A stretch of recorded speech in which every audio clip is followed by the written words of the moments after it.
A podcast? Did your radio show get canceled?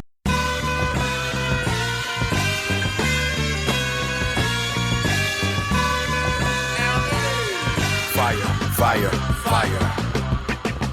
Low down and filthy, but the discipline is on point. Schooled myself, made my own dojo. A cold flow with the whole dose of soul. Maintain composure, even in theory. An anomaly, properties undiscernible. All right, this edition of the $1 Million Plan is your email. See, you guys email me all the time. Ask Pete at PeteThePlanner.com. So what we're doing this entire episode is we're going through and answering some of your emails. I got choices. I could sit down and pin you a response, or just make it part of the podcast. So that's what we're doing, podcast/radio, so /TV show at PeteThePlanner.tv. So that's what we're doing today. Now, if you're listening to this right now and you think, well, I'm going to send him an email right now and he's going to read it on air in this episode, then you don't understand the space-time continuum. And that's an issue because by the time you see this, well, it's recorded, and that moment has passed. So here we go. The first email. I have not read these emails prior to opening here on the show, so who knows what's going to happen. What always makes it interesting. The first email sent to our email box is from a guy named Andrew. Kind of a long email, but I think it looks interesting. Hi, Pete. I discovered one of your articles in USA Today about 6 months ago and have been systematically listening to your podcast and reading your books and blog posts ever since. Oh, then you'll see this or hear this. You get what I mean. Because of your materials, my fiance, he didn't put the little thing over the E in fiance. Nicole, is the thing over the E or the A in fiance? Do you know? I want to say it's the E. I feel like it is too. Okay, thank you. You're welcome. My fiance and I have decided to aggressively pay off her student loans prior to saving for a down payment on a house. I'm down with that. However, buying a house is a goal of ours. Cool. Throughout many of your podcasts, you mentioned that buying a house is a consumer spending financial goal. Further, you have cautioned individuals on your podcast to be careful when calling a house the I word, an investment. This seems to contradict the fact that principal payments on a mortgage is included in the power percentage calculation. Interesting observation. Further, I have not heard you steer people away from the goal of homeownership, with the two caveats to that being, number one, avoid starter homes, and two, being a lifetime renter is not the worst thing in the world. In your opinion, does equity in a home increase one's net worth? In 18 to 24 months, when I begin saving for a down payment, how should I be thinking about the prospects of home ownership in my financial journey? Are mortgage principal payments only included? Is the power percentage calculation because they are reduced debt obligations, not building equity home? Or is it both? Thank you for helping me get focused on my financial goals and moving up my $1 million day. Andrew, man, I don't want to start handing out awards, but that's one of the better questions we've received. All right, so let's work through this point by point here. Yes, I do have a pretty big focus on housing as it relates to your financial life. And there's a reason for that, and I'm going to touch on it briefly, and then we'll get to some of the questions.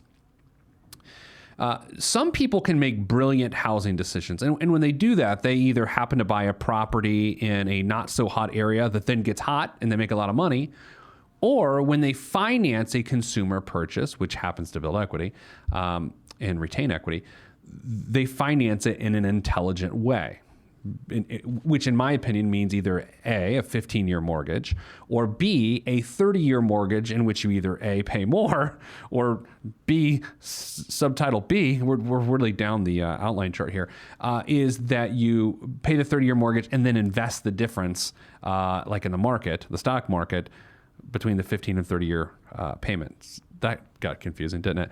So, number one, I think when people use the I word when they buy a home, usually to justify something that they know they shouldn't do.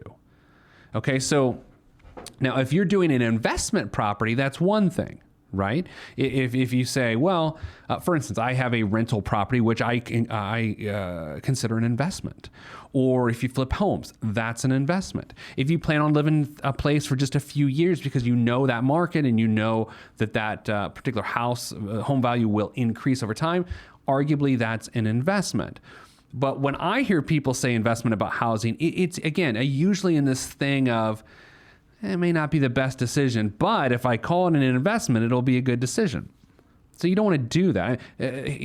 You've got a fiance, so there's another category of spending or category of the people use when they use the investment word incorrectly, and that is engagement rings. People often say, well, I spent more than I wanted to, but it's an investment. And what? What? Are you going to sell it? You're going to be like, hey, honey, it's our 4th anniversary tonight. We're having a nice chicken dinner because I believe chicken is the protein of the 4-year anniversary. And I think it's time to sell your ring. No one's ever said that. An engagement ring is not an investment. And don't start with me, it's an investment in a relationship. Well, that's just stupid. Right? There's this idea of like, how much do you love me? Well, I love you 2 months worth of my salary. That's how much I love you. But like if you're broke, let's say you're broke and you want to get engaged and you're like, well, I can afford a $400 ring, and you buy a $400 ring, and then the fiance says, well, how much do you love me, Gary? And you're Gary, and you say, about $400, right? See the problem there? So don't call an investment, or pardon me, an engagement ring an investment. You don't want to call a home that you plan on living on in a long time necessarily an investment, although it is a wise financial move if you do it the right way. I do agree with Andrew's observation that I want you to avoid a starter home. They usually are built not as well. You will grow out of them very quickly. I'd rather you establish yourself and buy a home that you think you could be in. I used to say for 5 years. I'm going to go a little bit further now and say 10 to 15 years, at least let your family get into it. And I don't think being a lifetime renter is the worst thing in the world, but I will say at some point in time, I want most people to buy a home. I just want them to be ready to buy the home. Some of the other questions within here. Are mortgage principal payments only included in the power percentage calculation because they are reducing debt obligations, not building equity in a home? That's funny you ask that because it's a little bit of an accounting trick. So I include principal payments in the power percentage. And if you don't know what power percentage is and you're listening the first time, go listen to the episode 120 of the $1 Million Plan podcast that will give you a full explanation. Or go to PeteThePlanner.com/power-percentage. That's PeteThePlanner.com/power-percentage. The reason is you eliminate the obligation to pay your mortgage by making the principal payment. So yes, it does reduce your debt. Yes, it does build equity, but on a balance sheet, those things actually balance each other out. And technically speaking, and I got into this discussion with a group of accountants in San Francisco once. Yeah, I'm a pretty good time. Paying your mortgage actually doesn't increase your net worth because you're taking cash that you have on hand to pay your mortgage, which the way the functionality works is that doesn't necessarily increase your net worth. However, I like to say that it does. I'm technically wrong, I want you to know. But from a training behaviors financially, it's what I want you to do. So this was a confusing answer to a very clear question. What I'm saying to you is this. Put your principal repayment, whether you pay the normal amount or extra, within your power percentage. And the reason it is there is because it forces you to eliminate that obligation faster. My mortgage and what I pay towards my mortgage, my thought when I try to make that payment every month is, how soon until I no longer have to make this payment? Does that make sense? And the use of your income is what will eventually eliminate that payment. So yeah, be a homeowner, have some money to put down. I don't think you have to put down 20%. You will run into PMI. And I think we have a question on PMI coming up in the next segment. There are other ways to avoid PMI, which is private mortgage insurance, but at least have 10% and make sure you still have your emergency fund on the side. Andrew, thanks for your question. You know what, as I look down and I've just answered this question over the last 8 minutes or so, and I'm pretty sure I answered it in a very confusing way. I'm pretty sure of that. Nicole, just to verify, 1 to 10, 10 being that was a good answer, 1 being you're actually more confused than when we started. Where are you on this scale? I would go a solid 8.5. Okay, so it was okay, and you're not just saying that because I gave you guys a 4-day weekend? No, not at all. Okay. That was not in the consideration. Okay, so it was decent. Yeah, absolutely. Nicole, you are going with 4-day weekend. You're going to a music festival. I am. And so, is there anyone my age at a music festival? Yeah. There aren't, and like, what are those? Are those the people that are passed out, or the people that are the roadies for the bands? Like, what happens there? definitely roadies for the bands. I wouldn't say passed out. No, you guys are seasoned professionals at this. Do you do like a bohemian sort of dance thing with your arms that like, that's, I always think of people at a music festival, you have to dance with your arms over your shoulders. If you don't dance with your arms over your shoulders, why even dance at all? I have to admit, and then we'll go to break here. A music festival is my worst nightmare. I don't like crowds. I don't like people that are intoxicated in public, and it's outside, which makes me sweaty. So maybe one day. yeah. So anyway, well, good luck. Have fun at that. Hey, thanks. Coming up after the break, more of your questions. You can email me questions. Ask Pete at PeteThePlanner.com. On a future episode, we will read them and hopefully answer them. I'm Pete the Planner, and this is the $1 Million Plan. Stop what you're doing. Log on and hit Pete up on Twitter at Pete the Planner. Primo beat, man. Kanye let this one go. Man. Sound good to me. I never question the right of any man to voice his opinion as strongly as any can. But then again, many men are citizens of their own little world, so they ain't really fitting in. I'm in the background blending in, camouflaged by the scenery, but I'm a champion. Revamp the camp again. Put down the We're back on the $1 Million Plan. I'm Pete the Planner. It's the mailbag edition of the $1 Million Plan, answering your questions. You send me a lot of them. Sometimes you send me stories that are sort of sad stories. In fact, I took a quick preview during the break of the email I'm going to read you next segment. It's really just a comment, and it's a really smart comment, and it is... you'll just have to wait for it. That's called a tease. All right, this is from Patrick in Kansas City, Missouri, where it turns out I'm going tomorrow. This would be a bad time for me to publicly say how awful the Kansas City airport is. I think it would be unprofessional for me to say that it looks like it was designed by Mike Brady from the Brady Bunch, and that it is basically just a big disc of disappointment. I will not say that publicly as rude. Anyway, Patrick, hopefully you don't work for the airport authority, because that could just get weird. First off, I enjoy reading your articles, Peter. What are you, my mom? Call me Peter. I find them not only informative, but overall sound advice at a time when I feel a lot of people are neglecting their retirement savings. That's true. Personally, I believe I'm on the right tack towards my retirement goals, due in large part to the investment advice I've received along the way from my dad, who has always preached to me about savings. My question is this. I have a 401k, a Roth IRA, an HSA, and Fun Money account through an online brokerage firm. After nearly 8 years of having an FHA mortgage, I still have not attained the 20% equity needed to eliminate the dreadful private mortgage insurance, also called PMI, that I pay every month, which is around 75 American dollars. Given what I think my property is worth, I believe I'm roughly $4,000 shy of hitting that number. The investments in my Fun Money account are doing quite well, but as of late, I've been pondering the idea of selling some assets, taking those proceeds and applying them towards the principal of my mortgage loan to hopefully get rid of my PMI. I have no intention on selling the property anytime soon. Does this sound like a logical approach to my current situation? I like this. End of question. How do I end? Full stop. I've mentioned how annoying the phrase full stop is to you, right? It's the worst. Full stop. So let's dig through this and let's look at how you would make this decision. So typically, if you look at $75 a month, it's costing him what, $900 a year in private mortgage insurance at this point in time. And in order to get rid of that, he would have to lose $4,000 or get rid of $4,000. Before we go much further, it's important to understand, Patrick, if you're thinking about doing this, I would want to verify with great certainty that putting $4,000 into it would do the job.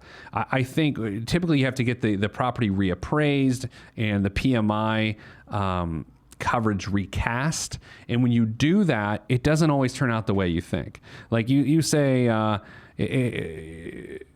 you believe your property is worth, within $4,000 of getting rid of PMI, the bank may feel differently, or an appraiser may feel differently. So be very careful there, because then you have to pay for the appraisal, and you could get in trouble. So try to get more clarity right there. I'm having a good job, doing a good job of talking today. Apparently, my words aren't coming out very smoothly, is what I'm trying to say. I don't know why. Could be the level of caffeine I've consumed. I don't know. I would look at it this way. At $900 a month, your PMI is tax deductible. So let's say you're in a 25% marginal tax bracket. That $900 is only costing you, what's the math on that? $725 or no, $750. Is that right? Man, my math is, I'm all over the place today, everybody. So whatever 900 minus $225 is, that's $775 a year. So that's one part of it, is that you are going to have a tax deductibility of that PMI. Beyond that, when you say my assets, my fund money is doing really well, there's a couple things to consider here. That's super relative, right? Are you getting an 8% rate of return? Are you getting a 30% rate of return? And you don't plan on touching that money anytime soon or moving from the property anytime soon. So another factor to consider here is what happens if the market hits the fan. And by hits the fan, you know what I mean? Like if the market tanks or corrects or whatever you want to call it, how does that affect your fund money investments? Are you in investments that are very susceptible to a market downturn? Are you in more creative, separate things that would not be greatly affected by the market? So that's worth considering. Another thing you could potentially do is you could pay a little bit more towards your mortgage and try to get it done that way. If you're concerned about getting rid of that PMI, but not necessarily getting rid of that PMI right now, you could just increase your mortgage payment by like $300 a month, $330 a month over the course of the next year. You'd still have to pay the $75 in PMI, but at that point in time, you would accomplish the same goal, but not be out the $4,000. Does that make sense? You'd have to use your regular income to accomplish it. That'd be an interesting way to go if you have the extra cash flow. I know no one likes paying PMI, but without knowing how much you have in your savings account, or if you have a full emergency fund, I would have a hard time parting with $4,000 just to get out of the PMI. I mean, unless you've got like $25,000 in your emergency fund or in your fund money account, parting with that $4,000, I would have an issue with. And by the way, if you did do it, if you did choose to do that, and that's fine, you would have to do something great with $75 a month in order to make it really work. It would take you something like 50 some months to make yourself whole, like 52 months, I think is the math, by putting that $75 back into an account before you had your $4,000 back again. So step one, make sure that $4,000 is really all that's needed by contacting your bank and seeing what the process would be. Number two, unless you've got like 25 grand in an emergency fund fund money account, I would probably keep your $4,000. And if you do choose to do it anyway, make sure you at least get aggressive refunding that $4,000. I cannot talk today. At various times in the midst of doing this show here today, I'm like, I might just scrap the whole thing. I might just scrap it. I might just stop. But look, I'm going to push through. I'm going to persevere. This is off topic, but hey, you know how this show works. I wrote a blog post this week at PeteThePlanner.com/blog about our yak. And when I talk about our yak, I am talking about my 2004 SUV with 200,000 miles on it that when we started up, it sounds like a yak screaming. So read that blog post, popular post on the blog this week. That really just talks about this idea of if I can stomach riding around in a 2004 because it's not the latest, greatest thing, which I can, and I can stomach for the next week or so until it gets fixed, my car sounding like a yak when you start it up, and if I can stomach paying $1,000 to $1,500 to have that fixed, I'm pretty sure we can stretch that 2004 SUV for another couple years before we'd have to do something else. 200,000 miles on, it's a Japanese car company. It's a solid SUV. I hate having a car payment, and so we can make that work a little bit longer. Just so you know, I try to make the same personal finance decisions that I encourage you to make, right? I mean, I'm going to just be honest, and I'm not going to name names. There are people in this personal finance space in which I live that tell you to do one thing and they do a completely other thing, right? Not me. I have a guilty conscience all the time. So I can't do that. My biggest fear professionally is to be a hypocrite. So when I say don't have a car payment, and in order to do that, sometimes you got to drive a car for 10 years, I mean it. And so what my wife and I, when we sort of made this decision this week, what we decided to do is to put $1,000, $1,200, whatever bucks into it to make the yak stop screaming. And over the course of the next 2 years, we're going to try to set aside $1,000 a month to put $25,000 aside so we can buy a car, because I like to buy cars with cash. And I typically buy a car that is 3 or 4 years old and then drive the bejesus out of it. So there we go. I answered my own question during the Answer Your Question section of the show. Coming up after the break, I'm going to read you an email that's really poignant. I really want to work through it with you. It has to do with healthcare and the importance of good healthcare coverage, which is timely given what's going on in our country with healthcare. If you did not see the episode, it's episode, Nicole, is it 43, 46 with Paul Ashley? Do you happen to know? Episode 44. 44. That's what I didn't think. So 44 episode with Paul Ashley. We explain the current healthcare bill. Really interesting stuff. Here's what I learned from that show by having Paul on. I had nothing to do with it. I think financially I would be better off if the new healthcare law passed. However, I'm comfortable not benefiting financially from that bill being passed because I'd rather tens of millions of people have healthcare at an affordable price. Affordable is a completely relative term, but for my coverage to be $400 more a month versus someone else's being $20,000 a year, which are some estimates of people in their 60s, what the Medicaid shrinkage would cause. Watch the episode 44 on PeteThePlanner.tv, and you can get some perspective on healthcare and how it would affect you specifically. And then you can make a decision for yourself of how comfortable you with it you are. See, I can't talk today. This is just how it's going to be. Coming up after the break, more of me tripping over myself verbally. This is the $1 Million Plan. I'm Pete the Planner.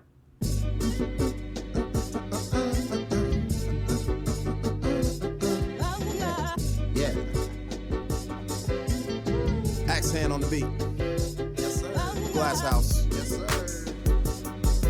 Mr. Kinetic, Rusty Redenbacher. ATFU. Naptown. Yeah.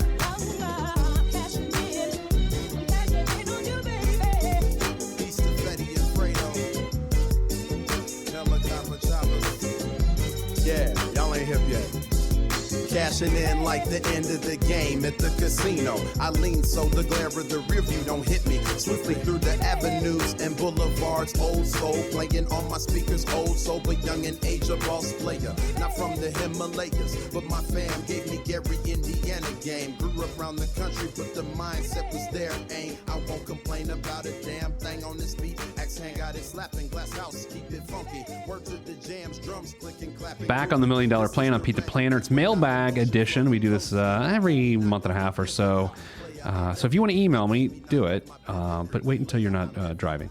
Ask Pete at PeteThePlanner.com. Here's what usually happens. I get a question. I either email you back. Very rare these days. Sorry, just being honest.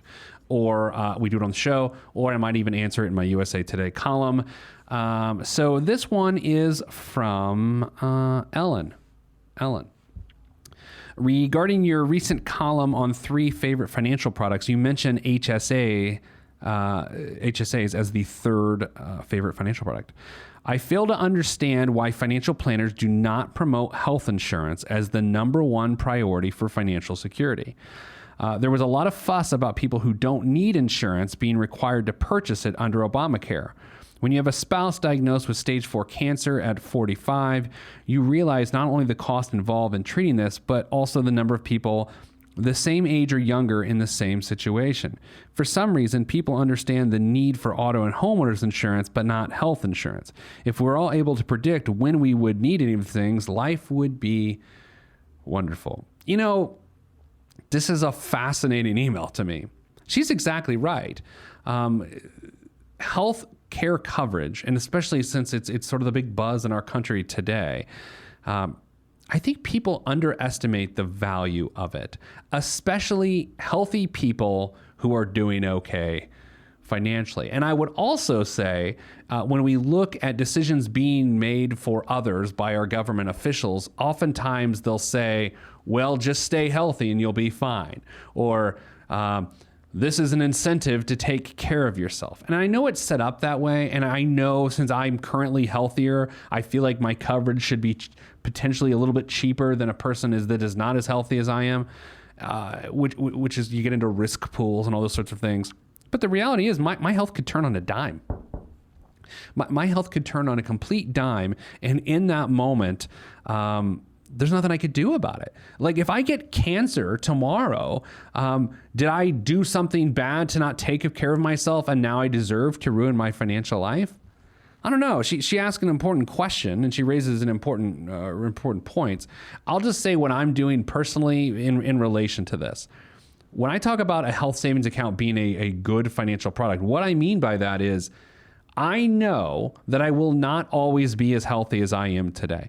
And short of getting in better shape, you're sort of on this journey of getting less healthy the older you get. Not to rain on your parade as you listen to this today. We just get less healthy because you're just getting closer to being dead, right? You just do. So at some point in time, I'm going to need a lot of money available for healthcare. As it stands now, if I had a major healthcare expense, I would hit the deductible on my HSA, using my HSA to fund that, and then my health insurance would kick in.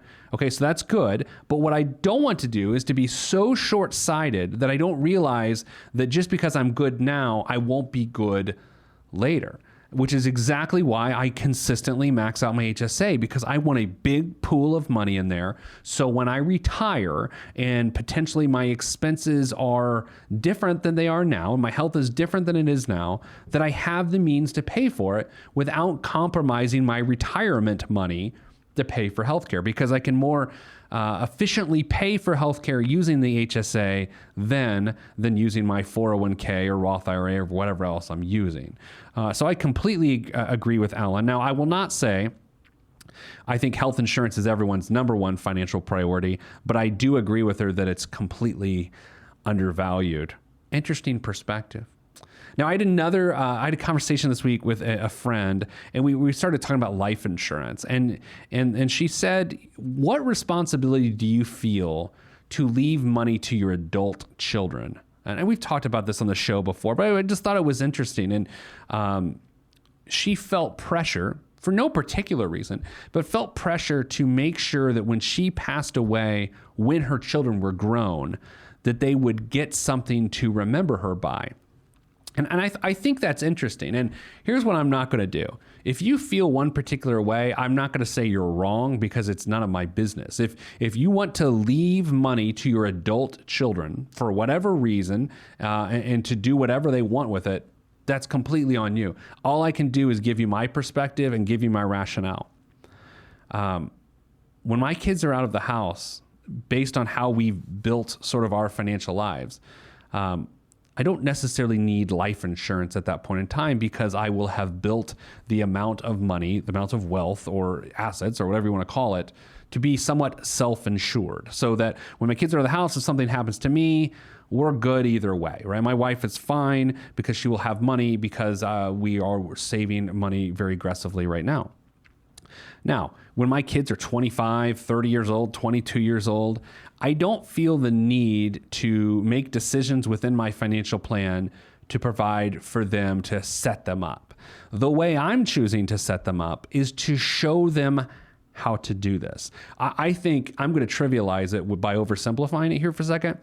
To some degree, this is the give a man to fish, teach a man to fish conversation. You know, I could give my kids fish, lots of money when I die, or I could teach them how to fish, which is what I'm doing as a parent right now. That's my theory. If your theory is different, awesome. But I'll also say this.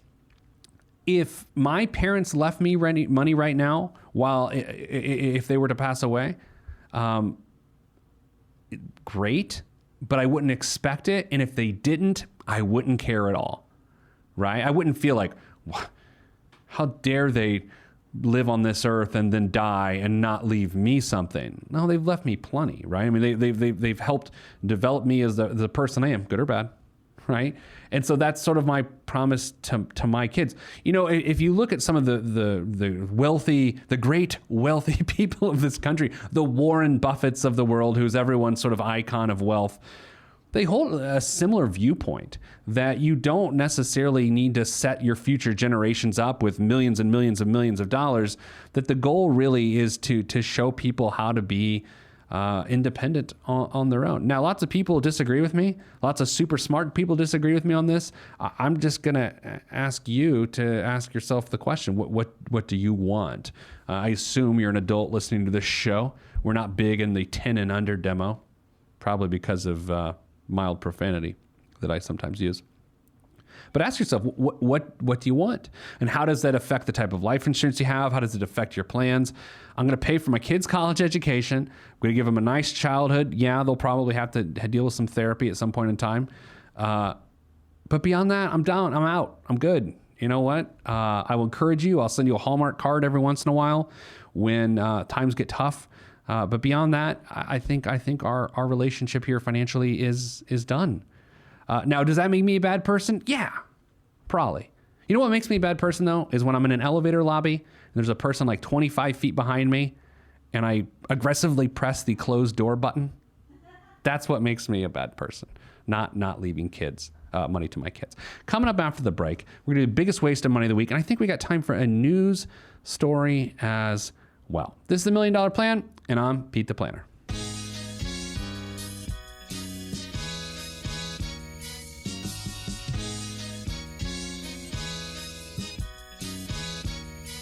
Every day living through the peace of my soul, I remain whole, even in the middle of the pain. Even though my life has the rain, I still remain sane, writing and creating for my life. And my pen is my sword given by the Lord, and I use it to fight the tides of restriction. Sometimes I'm conflicted by myself, looking at the trees too much and can't see the forest. Enemy shall inherit the earth, and I want to inherit something other than the high blood pressure and diabetes. So work is what I gotta do. Stay true to my enemy and water the trees that I sing from, and look out for the lumberjacks running with the gale force wind at my back. Swift and enduring, I remain calm. Swift and enduring, I remain calm. Swift and enduring, I remain calm. This lays great errors to rest. Let me remain Back on the $1 Million Plan, I am Pete the Planner. This week's BWOM, biggest waste of money of the week, is... It's a lot more fun if you're PeteThePlanner.tv. You can see me read it. I don't know. It's called the oh boy. It's an Italian word. Delamo block marble MacBook stand, made to order using Staturio marble sourced from a quarry outside of Carrara, Italy. The Delamo block marble MacBook stand is a perch worthy of Apple's stunning design. Each stand takes roughly 7 hours to make in a series of steps that can take as long as 2 weeks to complete. Available in different versions for the 12-inch MacBook and the 13 and 15-inch MacBook Pro, it weighs between 13 and 22 pounds and sits on polyethylene feet to protect your desk and ensure it stays in place. Now, here's what this says, y'all. It's a slanted piece of marble. How much would you think a slanted piece of marble that you can't pronounce to hold your computer, what do you think it's going to cost? $3,600. I repeat, to buy a slab, $3,600 for a slab of marble to set your MacBook on. Now, here's the thing. Sometimes I read ridiculous items, different BWOMs on this show. But that is a terrible use of money. In fact, I want to compare it to another possibility, which was almost the biggest waste of money of the week. But in comparison to that piece of marble, it's a lot better. It's the endangered species private jet safari. Plenty of safaris give you a chance to see amazing animals in their natural environments. The endangered species private jet safari does them one better by connecting you with experts who help you get a better grasp on what's being done to protect the most vulnerable species. The trip begins in Nairobi then heads to the Masai Mara National Game Reserve, where you'll meet with both a cheetah and a lion expert during a 2-night stay. You'll then head to the famous Samburu Elephant Watch Camp for another 2 nights. Other stops include Laikipia, I can't pronounce any of these words, and Lua to see and learn about wild dogs, rhinoceroses, crocodiles, and hippos. Between each stop, your plane will fly low, giving you a unique bird's eye view of the savannah before heading you back to Nairobi for your trip home. $9,875 a person. Now, I'm going to be honest. That's a better use of money than a $3,600 slab of marble. But you know what's better than all of these? A ticket to the zoo. Costs like $25. You tell me there's not animal experts at the zoo? Indianapolis Zoo. We got cheetahs. Let's go through the list here. We got cheetahs at the zoo. We got lions, right? We got wild dogs. I don't know, but just outside the zoo in like an impoverished area, there's some wild dogs there. Rhinos. There's rhinos. Crocodiles. I don't know. Just go to a zoo. It's a better use of money, and that's why I'm here. I'm here for you.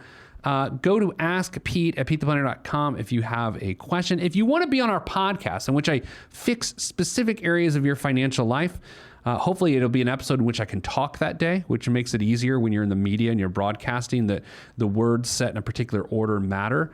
Today was just unfortunately not one of those days in which my words made sense. But hopefully on the day we record, go to PeteThePlanner.com/podcast, apply for me to fix your financial life. That's all I got for you this week. Thanks for tuning in. Go to PeteThePlanner.com for more information. And of course, go to PeteThePlanner.tv to watch all of this live. And by live, I mean, it's taped. I can't talk. I'm done. I'm sending you good vibes because good vibes are all that's in the budget. I'm Pete the Planner. This is the $1 Million Plan. If you want to be on this podcast and have Pete fix your money life, then hit us up at PeteThePlanner.com/podcast. You heard me. PeteThePlanner.com/podcast. Log on. This is for information purposes only. It's not the Swiss financial planning device. Consult a financial advisor.